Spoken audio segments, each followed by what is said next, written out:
Welcome to news 360 straight talk. Andhra Pradesh ఎన్నికలు మరికొద్ది రోజుల్లో జరగనున్నాయి. ఆంధ్రప్రదేశ్ మొత్తం ముఖ చిత్రంలో చిలకలూరిపేట నియోజకవర్గం ఒక ప్రత్యేకత సంతరించుకుంది. ఇక్కడ గెలిచినటువంటి ఎమ్మెల్యే మంత్రి అవుతూ వస్తున్నారు గత కొంతకాలంగా. మరి ఈసారి వైఎస్ఆర్సీపీ నుంచి మల్లెల రాజేష్ నాయుడు ఇక్కడ నుంచి బరిలో దిగబోతున్నారు. సో రాజేష్ నాయుడు గారు మనతో ఉన్నారు. ఆయన చిలకలూరిపేటకి ఏం చేయబోతున్నారు, చిలకలూరిపేటలో ఏ రకంగా తన గెలుపు వ్యూహాలు ఉండబోతున్నాయని ఆయన మాటల్లో విందాం. నమస్తే రాజేష్ గారు. సో ఏంటి, ఎలా ఉండబోతుంది?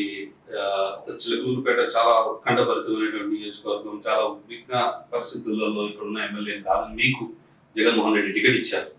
ఏం చూసి, రాజేష్ లో ఏం చూసి జగన్మోహన్ రెడ్డి టికెట్ ఇచ్చారు?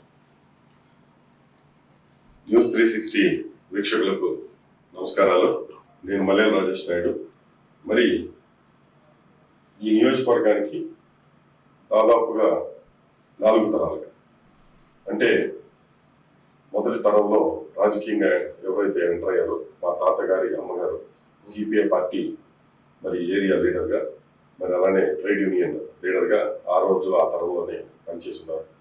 ఆ తర్వాత మా తాతయ్య గారు మల్లెల బుచ్చి గారు కౌన్సిలర్గా, మరి మున్సిపల్ చైర్మన్గా, వైస్ చైర్మన్గా ఇలాగా అంచెలంచెలుగా ఎదిగి, మరి ఆ తర్వాత మా నాన్నగారు మరి కౌన్సిలర్గా, మరి అలాగే యూత్ కాంగ్రెస్లో కానివ్వండి, మరి అలాగే PCCలో కానివ్వండి మరి పదవులు చేసి, మరి ఆ తర్వాత 2013 అనుకోని పరిస్థితుల్లో రోడ్డు ప్రమాదంలో ఆయన దూరం అయిన తర్వాత నేను మరి ఆ రోజుల్లో నేను వ్యాపార నిమిత్తం నా యూజీ అయిపోయిన తర్వాత నేను మరి మలేషియా నుండి తిరిగి వచ్చి 2014 ఎన్నికలకి మా నాన్నగారి వారసత్వాన్ని, మరి ఏదైతే మా నాన్నగారు మరి 4-5 కులాల ఉన్న సపోర్ట్తో, మరి వాళ్ళందరి సపోర్ట్తో కూడా ఒక మంచి రాజకీయంగా ఆయన ఎదిగి కాంగ్రెస్ పార్టీ ఇన్ఛార్జ్ పదవిని చేపట్టబోయి ఆ రోజున రోడ్డు ప్రమాదంలో ఆయన దూరం అవ్వడం జరిగింది.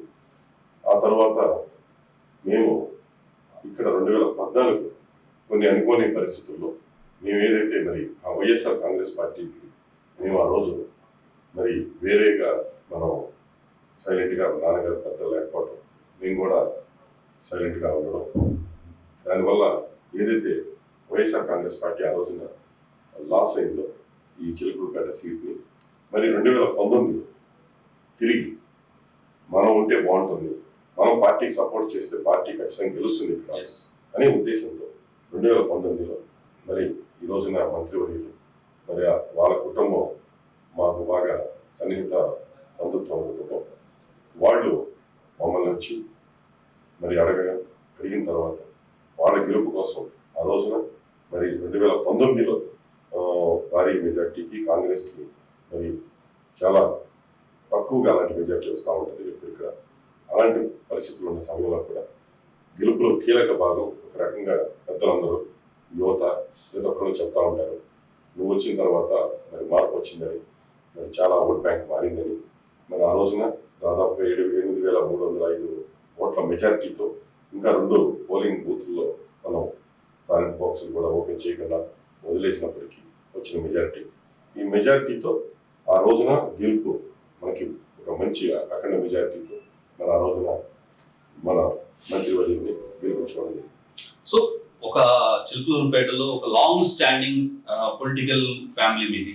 అప్పటి నుంచి ఇప్పటి వరకు కూడా, మీ గ్రాండ్ మదర్ కాడి నుంచి ఇప్పటి వరకు కూడా ఏంటి ప్రజలతో మీకు రాజకీయాలంటే ఆసక్తి, దాన్ని ఎందుకు కంటిన్యూ చేయాలనుకుంటున్నారు? ఏంటి? మా తాతగారు, అమ్మగారు, మా ముత్తమ్మ గారు ఎవరైతే ఉన్నారో మల్లెల మాచమ్మ గారు కామ్రేడ్, ఆవిడ ఇది ఫస్ట్ 1952లో ఏర్పడిన ఫస్ట్ సిపిఐ గెలిచి, ఆ రోజు నుండి ఒక సిపిఐ పార్టీ కమ్యూనల్ భావాలతో పెరిగిన కుటుంబం మాది. మా వంతు మేము ఏదో ఒకటి, ఎవరైతే మా దగ్గరికి ఏదైనా పని అని వచ్చినా, ఏదైనా సహాయం అని వచ్చినా మా తాతగారు, నాన్నగారు అలానే కంటిన్యూ చేస్తూ వచ్చారు. వాళ్ళది అలా కంటిన్యూ చేయాలి, మనం అలానే ఉండాలి అనే ఉద్దేశంతో ప్రతిదీ రాజకీయ పరంగా కానివ్వండి, సామాజిక పరంగా కానివ్వండి, మరి ఎట్లాగైనా సరే ప్రతిదీ నేను చెయ్యాలి అనే ఒక ఆలోచనతో ఉండేవాడిని. ఆ ఆలోచనతో నేను చేసుకుంటూ ఎక్కడ ఈ పదవి కావాలి అని నా నోటితో నేను ఈ 10 సంవత్సరాల్లో మరి ఏ పార్టీలోనూ నేను ఎక్కడ ఎవరిని కలిసి టికెట్ కావాలని కూడా అడగల. కనీసం టికెట్ విషయం దాకా కూడా కాదు, నామినేటెడ్ పదవులు కూడా అడగల. మరి ఏం జరిగిందో ఆ దేవుడికి మన మీద ఒక ఇది వైఎస్ జగన్ అన్న మాకు అండగా ఇలాగా ఈరోజు టికెట్ అని ప్రకటించడం, ఇవంతా జరిగే ముందు కూడా ఈ స్వచ్ఛంద సేవా కార్యక్రమాల్లో గత 3 తరాలుగా మా తాతగారు పేరు మీద మా నాన్నగారు చేసేవాడు, మా నాన్నగారి పేరు మీద నేను. ఆ రోజులో ఇప్పుడు జగనన్న చేస్తున్న ఇప్పుడు స్కూల్ పిల్లలకి యూనిఫామ్లు, మరి వాళ్ళకి చదువుకోవడానికి పుస్తకాలు, ఇలాంటివన్నీ కూడా కొన్ని స్కూల్స్ ని దత్తత తీసుకొని 2000 సంవత్సరంలోనే మా నాన్నగారు, మా పెదనాన్నగారు ఆయన స్వర్గస్థులైతే వారి పేరు మీద మా తాతగారి పేరు మీద చేయడం వాళ్ళు మొదలుపెట్టారు. ఆ రోజు నుండి ఈ రోజు వరకు స్కాలర్షిప్ల్లో ఎవరికైతే మేము చేయగలిగే స్థాయిలో స్కాలర్షిప్లు ఇవ్వడం, అలానే మసీదులు కానివ్వండి, గుళ్ళు కానివ్వండి, అలా ఏదైనా తీసుకొని ఒక కార్యక్రమాన్ని ఒకళ్ళు అడిగితే ఆ కార్యక్రమం చేయడం అంటే పూర్తి స్థాయిలో దానిలోకి ఆ కార్యక్రమంలోకి మనమే నిమగ్నం అయిపోయి మనం పూర్తిగా ఒక టీంని తయారు చేసుకొని ఆ టీంని నా సొంత స్నేహితులు, నా కజిన్స్ కానివ్వండి, వీళ్ళందరూ కూడా ఈ కార్యక్రమం ఇది చేయాలి అనుకున్నాము అంటే అది వాళ్ళ పనిలాగా భావించి దగ్గరుండి మరి కొన్ని గ్రామాల్లో గుళ్ళు కట్టించాం, ఇంకొన్ని గ్రామాల్లో చర్చిలకి కానివ్వండి, మసీదులకు కానివ్వండి, అన్నిటికీ మనం మాక్సిమం చిలకలూరుపేట నియోజకవర్గంలో నాకు తెలిసి మొత్తం కూడా ఒక డేటా తయారు చేశారు మా వాళ్ళు. ఈ డేటాలో చూస్తే ఖచ్చితంగా దాదాపు 54 గ్రామాలు, మరి అలానే 34 వార్డులు గతంలో ఉండేది, ఇప్పుడు 38కి కొన్ని గ్రామాలను కలుపుకున్నాం. ఈ క్రమంలో మా తరపు నుండి సహాయ సహకారాలతో, ఖచ్చితంగా మా మీద అభిమానంతో, మా చేత చేయించాలి, మంచి చెయ్యి అనే ఉద్దేశంతో కూడా వాళ్ళు చేయించేవారు. మంచి చెయ్యి మాది, ఆ చేతితో ఉండాలి ఒక ఇది అనేది చాలా మంది చేయించుకునేవాడు. అలాంటి పరిస్థితులు ఉండేవి. ఆ రోజున మొదలుపెట్టిన సేవా కార్యక్రమాలని మరి ప్రతిదీ ఏ పండుగైనా, అది క్రిస్మస్ కానివ్వండి, వినాయక చవితి కానివ్వండి, లేకపోతే ఇంకోటి కానివ్వండి, అన్నిటికీ కూడా మరి అలానే మరి ప్రభుత్వ ప్రైవేటు వ్యక్తులకు సంబంధించి కూడా అవసరాలకి వాళ్ళకి అందుబాటులో ఉండడం అనేది చేస్తూ వచ్చినప్పుడు మరి అనుకోకుండా సడన్ గా మొన్న ఆల్ ది వే ఒక రోజున విడుదల రజనీ గారు, నువ్వైతేనే బాగుంటుంది, ఇంకెవరో ఇక్కడ దీనికి చేయలేరు, మనం సీఎం గారిని కలిసి మనం ఒకసారి ఈ రిప్రజెంటేషన్ మనం ఇద్దాం, మనం అడుగుదాం, నువ్వు అడగాలి, నువ్వు ఉండాలి అని. ఎందుకు అంటే కాదు, ఐపాక్ లో కూడా అనేది ఒక దానిలో మీ పేరే వచ్చింది, మీ పేరు మరి ఎంక్వైరీలో ఇంటెలిజెన్స్ లో వచ్చింది, మీ పేరు అయితే బాగుంటుంది అని అందరూ సజెస్ట్ చేస్తున్నారు అని అంటే ఆ రోజున నేను ముఖ్యమంత్రి గారికి కావడం జరిగింది. సో మామూలుగా రాజకీయాల్లో మీరు మలేషియాలో ఉండొచ్చారు, వ్యాపారం ఎంత చేసుకోవచ్చు, రాజకీయాల్లోకి వస్తే జనరల్ గా డబ్బులు పోగొట్టుకోవడం, సమయం ఎర్నింగ్ తక్కువగా ఉండదు. మీ గ్రాండ్ ఫాదర్ నుంచి, మీ గ్రాండ్ మదర్ నుంచి సేవ అనే దాన్ని ఒక మోటోగా చేస్తూ వస్తున్నారు. కానీ రాజకీయాల్లో ఏం చేయాలని చెప్పేసి మీరు వచ్చారండి. సేవ అనేది మీ ఫ్యామిలీకి ఎప్పటి నుంచో ఉండదు, మళ్ళీ కొత్తగా ఏం చేయాలనుకుంటున్నారు? నా పరిధిలో నేను, మా నాన్నగారు, తాతయ్య గారు, కీర్తిశేషులు మల్లెల సత్యనారాయణ గారు, మరి అలానే మల్లెల బుచ్చయ్య గారు, వీరి అడుగుజాడలో నిజంగా నేను ఎక్కడ కూడా ఎటువంటి పొరపాట్లు లేకుండా ఇంతకాలం చేసుకుంటూ వచ్చాను. నా 10 సంవత్సరాలు, ఈ 10.5 సంవత్సరాలు నాన్నగారు లేకుండా నేనేదైతే రాజకీయ ప్రస్థానం, నేనేదైతే క్షేత్రస్థాయి రాజకీయంలోకి వచ్చానో, వచ్చిన రోజు నుండి నేను చూస్తూనే ఉన్నాను, ఎక్కడా కూడా సరైన పద్ధతిలో లేదు. 2019 తర్వాత చూసుకున్నా కూడా ముఖ్యమంత్రి గారి కోరికల మేరకు ఇక్కడ ఏమీ జరగడం లేదు. ప్రజల ఏదైతే వాళ్ళు కోరుకుంటున్నారో, ఏదైతే వాళ్ళు చేస్తున్నారో పథకాలు చేరడం తప్ప మిగతా ఇతరితర కార్యక్రమాలు వాళ్ళ దైనందిన జీవితంలో కానివ్వండి, వాళ్ళకి సంబంధించిన వ్యాపార వ్యవహారాలు, వాళ్ళకి సంబంధించిన సామాజిక వ్యవహారాలు, ఇలాంటి ఎన్నో ఉంటాయి. ఇంకా ఒకటి ప్రభుత్వం అంటే మరి వైఎస్ జగన్మోహన్ రెడ్డి గారు అన్నగారు కలగనే ప్రభుత్వం ఎలాంటిదంటే, నా ప్రభుత్వంలో ప్రతి ఒక్కళ్ళు ఏదైతే ఆయన ప్రతి కులాన్ని, ప్రతి మతాన్ని గౌరవిస్తూ అందరూ నా వాళ్ళే అని, మరి కుల మతాలకు అతీతంగా సీట్లను మరి ఈరోజు రాజకీయ పరంగా తీసుకుంటే, మరి అలానే నామినేటెడ్ పదవులు కానివ్వండి, ఇవన్నీ చేస్తూ వస్తున్నప్పటికీ మరి కనపడకుండా 50% పైన ఇంకా ఏదో ఒకటి వెలితి ఉంటూనే ఉంటుంది. ఈ వెలితిని నిజంగా ఈ అవకాశాన్ని సద్వినియోగం చేసుకోవాలి. మనం ముందుకెళ్ళి ఈ అవకాశం ద్వారా ఎక్కడ ఎటువంటి లోపాలు జరగకుండా సత్వరమే చేయగలిగే పనులను మనం ఇప్పుడు చేయగలిగే పనిని రేపటికి ఎల్లుండి కానీ వాయిదా వేయకుండా, ఎందుకంటే ఎంతో మంది మన కోసం రోజు పడిగాపులు కాస్తూ మన కోసం తిరుగుతూ వీళ్ళందరూ కూడా చాలా ఇబ్బందులు పడుతూ ఉన్నారు. ఇలాంటి వ్యక్తులందరికీ మనం నిలబడి నిజంగా, ఎందుకంటే ఎన్నో పనులు మాకు పలానా ఆఫీస్లో ఇంకా ఇలా ఉంది, లేకపోతే మాకు పలానా వ్యవహారం మీద వెళ్ళాం, ఒక ప్రైవేట్ పని మీద వెళ్తాం, ఇక్కడ మాకు ఇలాంటి ఇబ్బందులు ఎదురవుతున్నాయి. అలాంటి అవే కాకుండా ఎంతో మందికి మరి కేంద్ర ప్రభుత్వం నుండి వచ్చే సపోర్ట్ కూడా మరి ఎందుకంటే మరి ఈరోజు ఎంఎస్ఎంఈ సెక్టార్ కానివ్వండి, మరి లేకపోతే రైతాంగానికి సంబంధించి కానివ్వండి, వీటన్నింటినీ చాలా మంది వినియోగించుకోలేని పరిస్థితుల్లో ఉన్నారు. ఇది కేవలం ఏంటంటే గెలిచిన తర్వాత ప్రజల్ని మర్చిపోయి కేవలం అధికారులని, మరి రాష్ట్ర స్థాయి అధికారులని, మరి లేకపోతే ముఖ్యమంత్రి గారిని కాకపట్టాలి అనే 24 గంటలు ఆ ఆశ తప్ప ఎక్కడ ప్రజల మీద ఎవరికి ఎటువంటి ఇది లేదు. ఇది నేను చూసి దానికోసమే నేను ఈ రాజకీయాల్లో రావడం. నేను ఇందాక అడిగినాను మళ్ళీ ఒకసారి, రాజకీయాల్లోకి వచ్చిన తర్వాత ఎర్నింగ్ ఉండదు, ఒకటి కూడా ఉండదు, మీరు వ్యాపారాలు ఇవన్నీ ఉన్నాయి. ఏంటి ఏ సంతృప్తి కలగాలంటే పదవులు అడగలేదని మీరే అన్నారు. నేను ఎప్పటివరకు ఒక నామినేటెడ్ పదవి కూడా అంటే జగన్మోహన్ రెడ్డి గారు ఇక్కడ సర్వే చేశారు, విడుదల రెడ్డి గారు కూడా చెప్పారు సర్వే చేస్తే ఐపాక్ సర్వేలో కూడా మీ పేరు వచ్చింది, సేవా కార్యక్రమాలు ఉన్నాయి. ఇంకా దేనికోసం మీరు అనేది ఇంకేమైనా మిగిలిందా చిలుకూరుపేటకి చేయాల్సింది? చిలుకూరుపేటకి చేయాల్సింది చాలా ఉంది. చిలుకూరుపేటకి మరి భూగర్భ డ్రైనేజ్, మరి అలాగే చిలుకూరుపేట నియోజకవర్గానికి సంబంధించి రైతులకి మరి ముఖ్యంగా రైతాంగం పడే కష్టాలు ఏవైతే మరి వర్షాకాలంలో కాకుండా విడిగా మరి మనకి అదనంగా వర్షాలు అన్సీజనల్ గా ఏవైతే వర్షాలు వస్తున్నాయో, ఈ వర్షాలు సడన్ గా ఒక ఫ్లడ్స్ లాగా వచ్చిన రోజున ఏదైతే పడతా ఉన్నారో ఇబ్బందులు, మరి రూరల్ గూడౌన్స్ ఎవరో ఒకరు డబ్బులు కట్టుకుంటున్నారు తప్ప ఎక్కడా కూడా పేదలు, మధ్యతరగతి వాళ్ళు వాళ్ళ పంటని వాళ్ళు ఎలా దాచిపెట్టుకోవాలి, మరి కోల్డ్ స్టోరేజ్ ఎక్కడా లేదు. ఈ సబ్సిడీలు ఉండి అన్ని ఉండి కూడా చేసుకోలేని పరిస్థితుల్లో మరి రైతులు చాలా మంది చాలా ఇబ్బందులు పడుతున్నారు పంటల కోసం.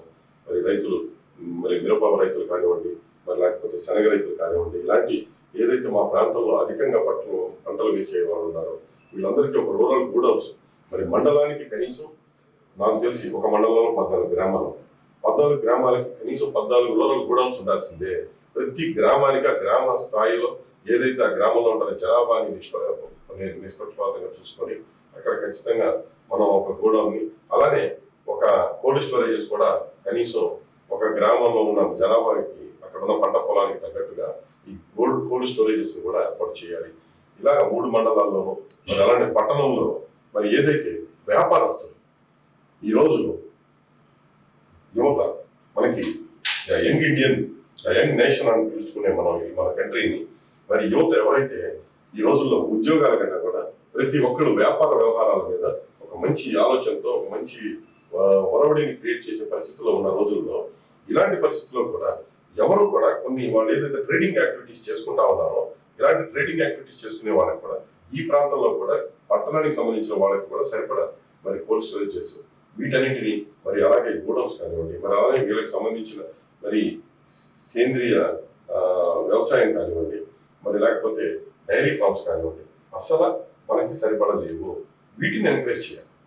వీటిని ఎంకరేజ్ చేసి ఇండివిజువల్ ఎంఎస్ఎంఈ సెక్టర్ని ఎంకరేజ్ చేసి ప్రతి ఒక్కరికి ఎస్సీ ఎస్టీలకి సంబంధించి ఏదైతే మరి మైనార్టీలకు సంబంధించి బీసీలకు సంబంధించి మరి అలానే మరి ఓసీలో కూడా మరి ఎవరైతే ఎంకరేజబుల్ పర్సన్స్ ఉన్నారో మనం వాళ్ళందరినీ కూడా ఎంకరేజ్ చేసి మరి బీపీఎల్లో ఉన్న ప్రతి ఒక్కరిని కూడా చదువుకుంటున్న ప్రతి ఒక్కరిని కూడా ఎంకరేజ్ చేసుకుని దీనికంటూ ఒక సిస్టమ్ మండలానికి ఒక హెల్ప్ డెస్క్ పెట్టి మనం ఏదో ఎన్నికల కోసం కాకుండా ప్రతి నిత్యం ఒక ఆదివారం తప్ప ప్రతి రోజు వాళ్ళు పనిచేసే విధంగా వీళ్ళ అప్లికేషన్ ని మనం క్లీన్ గా తీసుకొని వచ్చి ఒక గ్రూప్స్ లాగా ఎలా డ్వాక్రాస్ ఉన్నాయో అలాగే వేరే ఉన్నాయో వీళ్ళందరినీ కూడా ఒక గూడౌన్స్ వీళ్ళందరికీ ఎవరన్నా పెట్టుకుంటే రెంట్ ఇచ్చేలాగా వాటిని మెయింటెనెన్స్ చేసే విధంగా, అలానే వీటన్నిటికీ సంబంధించి మార్కెటింగ్ యాడే కాకుండా ఇది ఒక సపరేట్ సిస్టమ్ లాగా తయారు చేయించి ఆయా డిపార్ట్మెంట్ల తరపు నుంచి మరి అలాగే ఉద్యానవన శాఖ కానివ్వండి, మరి లేకపోతే మరి ఇతర శాఖలకి సంబంధించిన ఎన్నో సబ్సిడీలు కేంద్ర రాష్ట్ర ప్రభుత్వాలు ఇస్తున్నప్పటికీ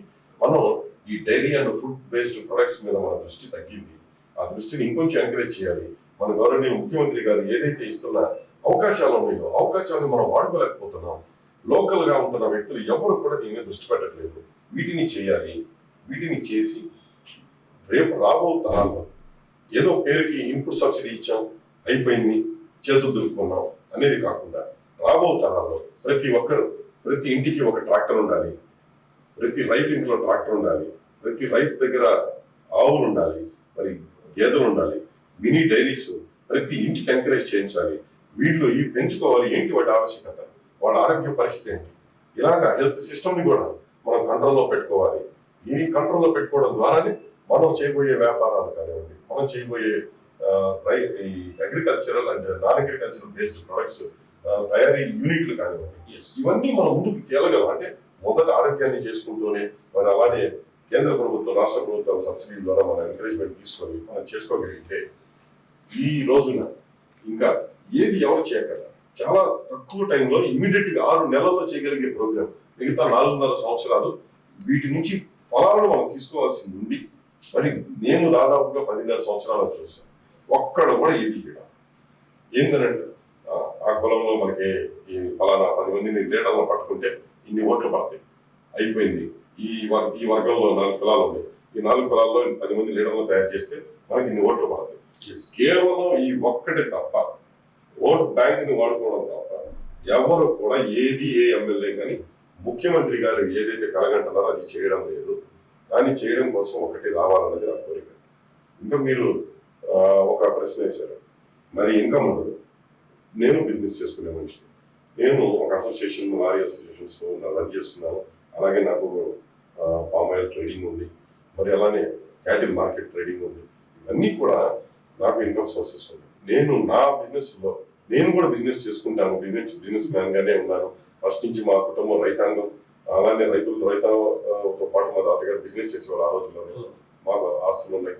అందువల్ల ఎవరి దగ్గర మీరు రాజకీయాల్లో వచ్చింది డబ్బును ఆశించి కాదు, ఓన్లీ 100% సేవ.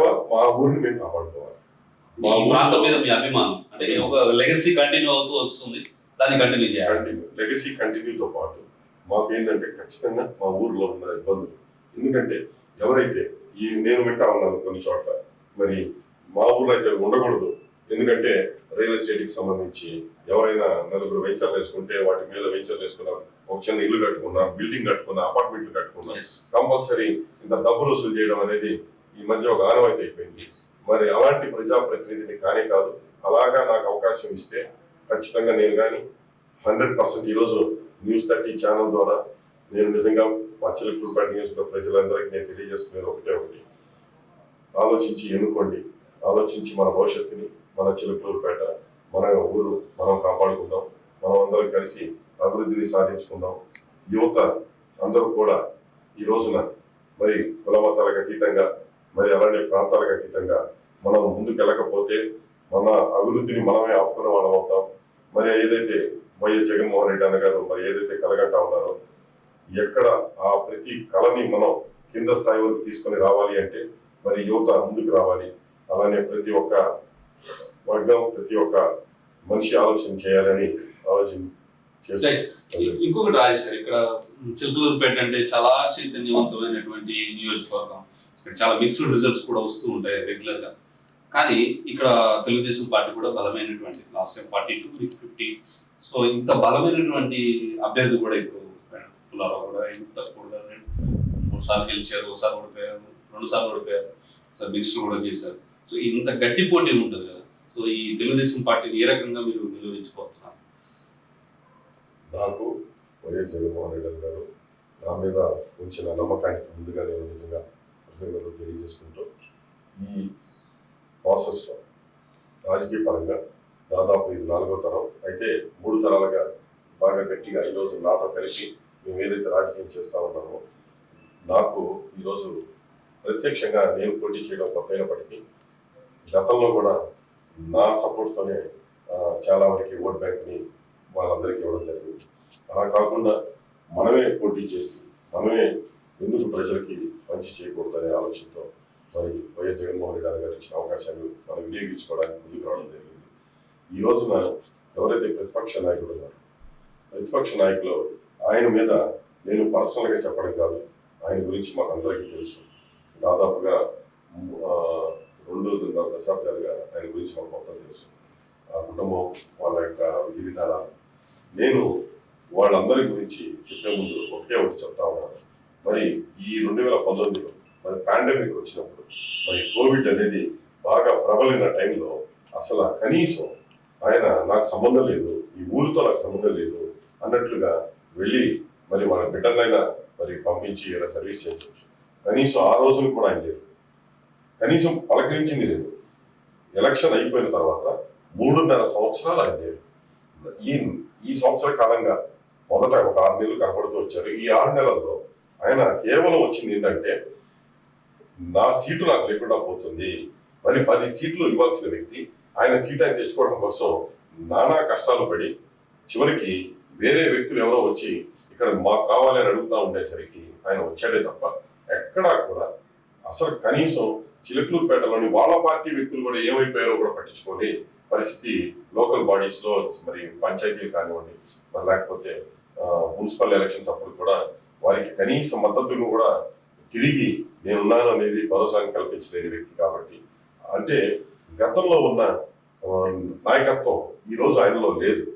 ఆయన నేను పోటీ చేసి నేను ఉన్నాను అనిపించుకోవడానికి వచ్చారు తప్ప, ఎందుకంటే ఆయన్ని ప్రజలు గతంలో ఆయన చేసిన అభివృద్ధి ఉండొచ్చు, లేకపోతే ఇంకోటి ఉండొచ్చు, అది ఆటోమేటిక్ గా రోడ్లు అనేది ప్రభుత్వాలు వేస్తూనే ఉంటాయి, లేకపోతే డ్రైన్ సిస్టమ్, లేకపోతే ఇతరితర అడ్మినిస్ట్రేషన్ వర్క్ అనేది జరుగుతూనే ఉంటుంది. ఆయన ప్రత్యేకంగా దృష్టి పెట్టి చేసేది ఏమీ ఉండదు, ఎవరున్నా జరిగింది. అలాంటి క్రమంలో ఈ రోజున ఆయన కోల్పోయింది ఏంటంటే ఆయన వ్యక్తిత్వాన్ని కోల్పోయారు.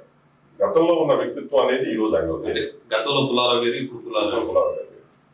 ఆ రోజున ఆయన వ్యక్తిత్వం అనేది ఒకటి నిలబెట్టుకుని ఉంటుంటే, ఈ రోజున నిన్న ఆయన మంత్రి అయినప్పుడు ఈ ఓటమికి కూడా ఘోర ఓటమి ఇంకా జరగాల్సి ఉండగా 8,305 ఓట్లతో ఆయన పరాభవం జరిగింది. ఎందుకంటే ఆయనకి మొదట్లో 26,000 చిల్లర మెజారిటీ ఇచ్చారు ప్రజలు. మరి ఆ మెజారిటీని ఈ రోజు ఆ 26,000 చిల్లర మెజారిటీని, పైచిలుకు మెజారిటీని పోగొట్టుకొని మళ్ళీ 8,305 మెజారిటీని కూడా మైనస్ లోకి వెళ్ళడం జరిగింది.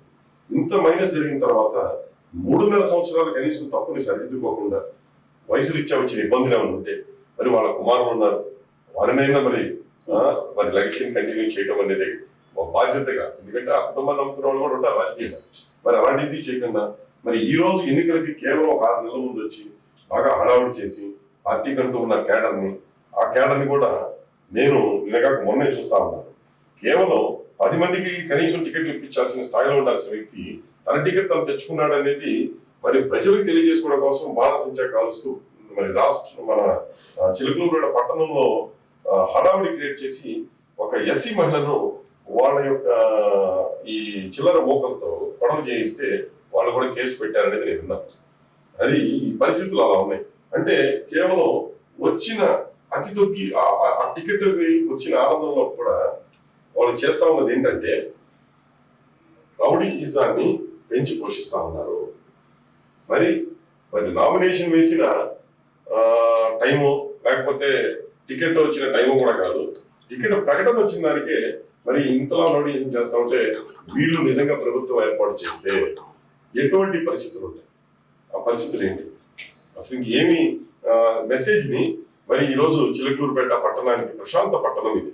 ఈ పట్టణంలో ఆయన చేసిన అలజడులు ఎవరు మర్చిపోయారు. ఎందుకంటే గతంలో ఒక విలేకరిని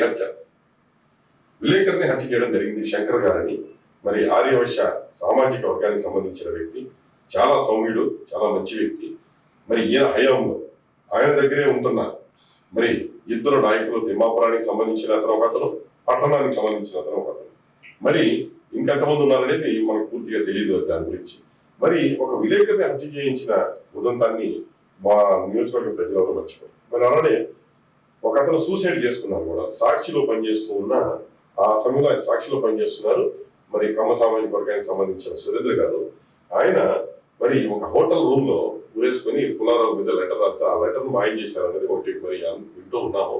మరి ఈ హింసకు తట్టుకోలేకే నేను చనిపోతున్నానని చెప్పేసి అతను రాశాడు అనేది నేను విన్నాను. మరి ఆయన హయాంలో 2 హత్యలు జరిగింది. మరి ఏంటి వాటికి సమాధానం ఈ రోజు దాకా లేదు. మరి ఆయన ఇక్కడ ఎలాంటి మొహం తీసి పెట్టుకొని ప్రజల ముందుకు వెళ్ళి ఎలా ఓట్లు అడుగుతున్నాడో నాకు అర్థం కావట్లేదు. మరి అలాగే మరి కేంద్ర ప్రభుత్వం 52 ఎకరాల స్థలాన్ని మామర్రి రాజశేఖర్ గారు, మరి మా ఎమ్మెల్సీగా ఈ రోజు ఉంటున్న మామర్రి రాజశేఖర్ గారు ఆ 52 ఎకరాల స్థలాన్ని రాజశేఖర రెడ్డి గారు దివంగత నేత ఏదైతే ఆయన ఇచ్చిన స్థలం అది 52 ఎకరాలు ఉండగా దానిలో టిడ్కో గృహాలని నిర్మాణం చేస్తే దానికి కూడా వాళ్ళ యొక్క వ్యక్తులను పెట్టి ఇంటికి 20,000 30,000 రూపాయలు అప్లికేషన్ ఇవ్వాలంటే వసూలు చేసిన ఉదంతం ముందు ఆ రోజున నేనే ఆయనకి కంప్లైంట్ చేశాను. ఆ రోజున ఏంటంటే ఇలా చేస్తున్నారు మీ వాళ్ళని. నేను పేర్లు కూడా ఉన్నాయి నా దగ్గర. కాకపోతే అందరూ సాక్ష్యాలు పెట్టుకుని తిరగంగా ఆ టైంకి వాయిస్ రికార్డర్ వీడియో రికార్డర్ అలాంటి పరిస్థితి. మరి అలాగే మరి గ్రానైట్ భూములు, మరి ఎడవలికి సంబంధించిన గ్రానైట్ భూములు వాళ్ళ మనుషుల్ని పెట్టి వాళ్ళ సర్పంచ్ని పెట్టి ఆ రోజున ఆ భూములు రాయించుకోవాలని చూడటం. మరి అలాగే మరి ఇంకొకటి వచ్చేసి అగ్రిగోల్డ్ సంబంధించిన గ్రానైట్ భూమిని స్వయంగా వారి సతీమణి మరి వెంకటకుమారి గారు ఆవిడ పేరు మీదే పట్టా ఉండడం. మరి రెడ్ హ్యాండెడ్ గా ఎంతమంది అగ్రిగోల్డ్ బాధితులు మరి వాళ్ళు ఉరేసుకొని చనిపోతే మరి వాళ్ళు బతకలేక తిండి లేక కూడా చనిపోయిన ఉదంతాలు చూసాం మనం కొన్ని పేపర్ల ఈ మీడియా ద్వారా. చూస్తే వాళ్ళకి సహాయం చేయాల్సింది పోయి ఇవన్నీ లేకుండా వాళ్ళ ఆస్తుల్ని మనం ఏ టైప్ లో మనం డిఆర్టీలో మరి ట్రిబ్యునల్లో తెచ్చుకుందాం, ఐటీని తెచ్చుకుందాం తీసుకొని కొనుక్కోవడం మరి ఇదొకటి. మరి అలానే ఇవే కాకుండా ప్రతిదీ ఏది ఏ వర్క్ జరిగినా మరి కొండవీడి కొండ దాని ఘాట్ రోడ్ లో మరి లేకపోతే ఆయన చేసిన అభివృద్ధి అని చెప్పుకుంటూనే ప్రతిదీ కమిషన్లకి కక్కుర్తి, ప్రతిదీ 5 శాఖలకి మంత్రిగా చేస్తూ ఆయన ఓటమి చెందాడంటే కేవలం అది ఆయన వైఫల్యం. ఆయన వైఫల్యం కాబట్టే ఈ రోజున నేను మొట్టమొదటిగా నేను ఒక ఎమ్మెల్యే పదవికి పోటీకి వచ్చింది కేవలం ఏంటంటే ఎవరైతే ఈ వ్యాపారస్తులు ఈ రాజకీయ కాంట్రాక్టర్లని అడ్డం పెట్టుకొని ఈ సంపాదనకి అలవాటయ్యి ప్రతి ఒక్కరు చేస్తా ఉన్నారు. వీటికి మనం ఒక రకంగా చెప్పాలంటే వీటిని తుడిచిపెట్టి అడ్డుకట్ట వేయకపోతే వీళ్ళు పూర్తి స్థాయిలో నాశనం చేసేసే పరిస్థితి వచ్చింది. హస్తాల్లోకి వెళ్ళకూడదు అనేది మీ నిర్ణయం. రైట్. ఇక్కడ విడుదల రాజకీయ కానీ ఇంతకుముందు సిట్టింగ్ ఎమ్మెల్యే కానీ ఎమ్మెల్సీ మర్రి రాజశేఖర్ ఎట్లా ఉంది వాళ్ళ కోఆపరేషన్? ఏ విధంగా మర్రి రాజశేఖర్ గారు మాకు చాలా బాగా కోఆపరేషన్ ఉందండి. మర్రి రాజశేఖర్ గారి కోఆపరేషన్తో నేను ఈ రోజున ఇక్కడ ఈ చిలుకూరుపేట నియోజకవర్గంలో ప్రచారాన్ని కానివ్వండి, మర్రి రాజశేఖర్ గారికి సంబంధించిన వ్యక్తులు కానివ్వండి, ఫస్ట్ నుంచి వాళ్ళ కుటుంబ సభ్యులు కానివ్వండి ఆశీస్సులు నాకు మెండుగా ఉంది. ఎందుకంటే మా తాతగారు వాళ్ళ నాన్నగారితో పనిచేశారు, వాళ్ళ మావయ్య గారితో పనిచేశారు. అలానే మా నాన్నగారు కూడా వాళ్ళ మావయ్య గారితో పనిచేశారు. ఆ తర్వాత నేను ఈ రోజున ఆ కుటుంబం నుంచి రావడం వాళ్ళందరూ కూడా స్వాగతించారు నాకు చాలా బాగా. అందుకని ఈరోజు ఎటువంటి ఇబ్బంది లేకుండా నేను, ఎందుకంటే విడుదల రజనీ గారి మా సామాజిక వర్గం మనిషిని పెళ్లి చేసుకున్నారు. అందువల్ల నాకు మా సామాజిక వర్గంలో నన్ను ప్రతి ఒక్క కుటుంబంలో నన్ను బిడ్డగా వాళ్ళ సొంత మనిషిగా చూసుకుంటారు. అందువల్ల నాకు ఎటువంటి డోకా లేదు. మిగతా ఎవరి సపోర్ట్ ఉన్నా లేకపోయినా ఇక్కడ నేను 100% గెలవగలననే ఒక విశ్వాసాన్ని నాకు వాళ్ళందరూ ఆశీస్సులతో ఎప్పుడు ఇవ్వడం జరిగింది. రైట్. అంటే చిలకలూరిపేట ప్రజలు మల్లెల రాజేష్ ని ఎందుకు గెలిపించాలని వాళ్ళు అనుకోవాలి? ఎందుకంటే ఇక్కడ సంక్షేమ పథకాలు అమల్లో ఉన్నాయి, తర్వాత జగనన్న స్కీములన్నీ కూడా చాలా ఇంప్లిమెంట్ చేశారు ఇక్కడ అనేక రకాలుగా. సో మళ్ళీ వైఎస్ఆర్సీపీ చెందినటువంటి అభ్యర్థిని ఇక్కడ ఎందుకు ఎన్నుకోవాలి అంటే ఏం చెప్తారు? మీరు అడిగిన దానికి సూటిగా ఒకటే ప్రశ్న, నేను దానికి సూటిగా సమాధానం చెప్తానండి. చిలకలూరుపేట నియోజకవర్గానికి ఉన్న సమస్యలు, చిలకలూరుపేట నియోజకవర్గంలో ఉన్న సామాజిక వర్గాలు, ఏవైతే కుల మతాలు, ఏవైతే వ్యాపారస్తులు, ఏవైతే వ్యాపార చేసుకునే దిగ్గజాలు, అలాగే చిరు వ్యాపారులు, మధ్యతరగతి వ్యాపారులు, ప్రతి ఒక్కరూ నేను ఇక్కడ పుట్టి పెరిగిన వాడిని. నేను ఇక్కడే వీళ్ళ కళ్ళ ముందు ఎంతో మంది నన్ను ఎత్తి పెంచుకున్న వాళ్ళు కూడా, ఎత్తుకునే వాళ్ళు కూడా ఉన్నారు. మా నాన్నగారి స్నేహితులు, బంధువులందరూ కూడా. వాళ్ళందరికీ కూడా తెలుసు నా మనస్తత్వం ఏంటో. ఎవరైతే పని అని వచ్చిన వాళ్ళని స్పాట్ లో పని చేయించి పంపించడం, అలాగే వ్యాపారస్తులను ఎంకరేజ్ చేయడం, అలాగే మరి ఏదైతే మరి పరిశ్రమలు, మరి ఈరోజు ఎన్నో ఇబ్బందుల్లో ఉన్న కాటన్ పరిశ్రమ ఇండస్ట్రీ, స్పిన్నింగ్ మిల్ ఇండస్ట్రీ మరి అలాగైతే ఉన్నాయో వాటన్నింటినీ కూడా మా ముఖ్యమంత్రి గారి దగ్గరికి తీసుకొని వెళ్ళి వాళ్ళందరికీ మరి టైంకి సబ్సిడీస్ కానివ్వండి, టైంకి వాళ్ళకి అందరికీ కూడా రావాల్సిన ప్రతి ఒక్క కార్యక్రమానికి సంబంధించిన ఇనిషియేటివ్స్ అన్ని కూడా నేను దగ్గరుండి చేస్తానని. ఎందుకంటే నా స్నేహితులు ఈరోజు స్పిన్నింగ్ మిల్ ఓనర్స్ కానివ్వండి, అందులో పనిచేసే చిన్న చిన్న ఉద్యోగస్తులు కూడా మా కుటుంబంతో అనుబంధం గల వాళ్ళు ఉన్నారు. వీళ్ళందరికీ కూడా తెలుసు రాజేష్ అనే వ్యక్తి ఒక రూపాయి ఆశించకుండా పని చేస్తాడో లేదో ఇప్పటివరకు చూశారు. ఈ రోజు జరగబోయే ఎన్నికల్లో మమ్మల్ని ఎన్నుకున్న తర్వాత ఇదే రాజేష్ ఇదే 5 సంవత్సరాల్లో ఎక్కడ ఎటువంటి ఒక బ్లాక్ మార్క్ లేకుండా ప్రతి ఒక్కరికి, ఎందుకంటే నేను ఈ రోజు వరకు ఎటువంటి ఏ కుంభకోణాల్లోనూ ఎందుకంటే మంత్రిగా నాకు బంధువులే అవుతారు ఈ రోజు ఉన్నవాళ్ళు, మరి లేకపోతే ఇంతకు ముందు ఉన్న మంత్రి కూడా నా దగ్గర రావాల్సిందే అన్నట్టు వాస్తవంగా అందులో ఎటువంటి డౌట్ లేదు. ఆ రోజున కూడా ఆయన వచ్చి రిక్వెస్ట్ చేస్తే ఆ రోజున వాళ్ళకి కూడా చేశాం. కానీ ఎక్కడ ఒక్క రూపాయి ఒక వ్యక్తి దగ్గర తీసుకొని పని చేయించి పెట్టింది లేదు రాజేష్. సో మీ నిజాయితీ, మీ సింప్లిసిటీ, మీ హార్డ్ వర్క్, మీ డెడికేషన్ మిమ్మల్ని గెలుస్తాం. ఖచ్చితంగా అండి. చిలుకూరుపేటకు ఒక ఆనవాయితీ, కొంతకాలంగా ఇక్కడ ఎమ్మెల్యే గెలిచిన వాళ్ళు మినిస్టర్ అవుతూ ఉన్నారు. సో మీకు కూడా ఏమైనా హోప్స్ ఉన్నాయా? ఒకటి నిజంగా మా చిలుకూరుపేట నియోజకవర్గాన్ని మేము తీర్చిదిద్దుకునేదానికి నేను పోటీ చేస్తున్నాను తప్ప ఎక్కడ నిజంగా నేను మంత్రి పదవి అనేది తీసుకొని మనం అందరం ఎక్కి మనం తిరగాలన్న ఆలోచనే లేదు. ఎందుకంటే చిన్నప్పటి నుంచి మేమంతా కాసు బ్రహ్మానంద రెడ్డి గారి వర్గం. కాసు బ్రహ్మానంద రెడ్డి గారికి మా కుటుంబానికి అవినాభావ సంబంధాలండి. మేము ముఖ్యమంత్రి గారికి ఇంట్లో తిరుగుతూ ఉండేవాళ్ళం, మాకు అందరికీ అలవాటే. ప్రజలకు ఉపయోగపడాలన్న ఒక ఆలోచన తప్ప ఎక్కడా కూడా మంత్రి పదవి మాకైతే ప్రజెంట్ వద్దునే వద్దు. ఎందుకంటే ప్రజలతో కలిసి ఉండడానికి, శాసనసభ్యుడిగా ప్రతి ఒక్క అభివృద్ధిని చేసుకోవడానికి ముఖ్యమంత్రి గారు ఆశీస్సులు ఉంటాయి. ఖచ్చితంగా మేము అతి భారీగా ఇక్కడ ఒక మంచి అభివృద్ధిని, ఎందుకంటే అటు స్ట్రక్చరల్ ఇన్ఫ్రాస్ట్రక్చర్ కానివ్వండి, మరి అలాగే అగ్రికల్చరల్ కానివ్వండి, వీటికి వ్యవసాయానికి సంబంధించి కానివ్వండి, రోడ్లు కానివ్వండి, లేకపోతే మంచినీటి వనరులు కానివ్వండి, వీటన్నిటినీ చేసుకునే దానికి ఇక్కడ మేము గెలవాలి. గెలిచి ప్రతి ఒక్కరికి ఎంఎస్ఎంఈ, మరి mini and small scale industries, మరి మధ్య తరగతి పరిశ్రమలు ఏదైతే ఉన్నాయో, మధ్య తరహా పరిశ్రమలు, వీటిని తేవాలన్నది నా ఆలోచన. ఎందుకంటే గతంలో ఉన్న పరిశ్రమలు ఇప్పుడున్న యువతకి సరిపోవడం లేదు ఉద్యోగాలకి. ఇంకొన్ని పరిశ్రమలు తీసుకురావాలి. ఆ పరిశ్రమలు మరి అగ్రికల్చర్కి సంబంధించినవి కానివ్వండి, మరి ప్రొడక్షన్కి సంబంధించినవి కానివ్వండి తీసుకొని రావాలి. దానికి తగ్గట్టుగా మా నియోజకవర్గం వాళ్ళని నేను ఎంకరేజ్ చేయాలనేది నా ఆలోచన. అంతేగాని నేను పరిశ్రమలు పెట్టుకొని నేను బాగుపడాలని కాదు. నేను ఖచ్చితంగా బయట చేసుకోగలను అవన్నీ. ఇక్కడ వరకు మాత్రం 100% మేము అభివృద్ధిని చేయడం కోసం మనం వస్తున్నాం. అభివృద్ధికి చేసేదానికి మనం ముందుకుంటాం.